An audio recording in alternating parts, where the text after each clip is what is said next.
കഴിഞ്ഞ ദിവസം എന്റെ ഒ പിയിൽ വന്ന് ഒരു 52 വയസ്സായ ഒരു മെയിൽ പേഷ്യന്റ് ആണ്. വരാൻ കാരണം ഭയങ്കര ക്ഷീണം, അവശത, ഓക്കാന, മൂത്രത്തിന്റെ അളവ് കുറഞ്ഞു.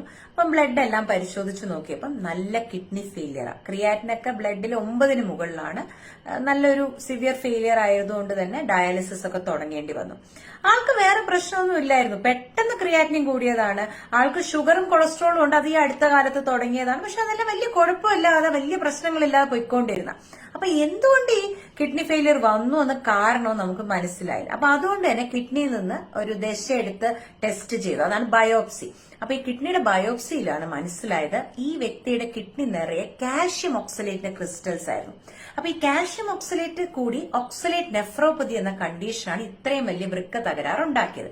അപ്പൊ എന്തുകൊണ്ട് ഇത് സംഭവിച്ചു, എന്തുകൊണ്ട് ഓക്സലേറ്റ് ക്രിസ്റ്റൽസ് വന്നു, അത് അന്വേഷിച്ചപ്പോഴാണ് മനസ്സിലായത് ഈ സംഭവങ്ങൾ തുടങ്ങുന്നതിന് 2-3 ആഴ്ച മുന്നേ ആളുടെ ബ്ലഡിലെ കൊളസ്ട്രോള് കുറച്ചധികം കൂടുകയും ഡോക്ടർ മരുന്നുകളൊക്കെ നിർദ്ദേശിച്ചു.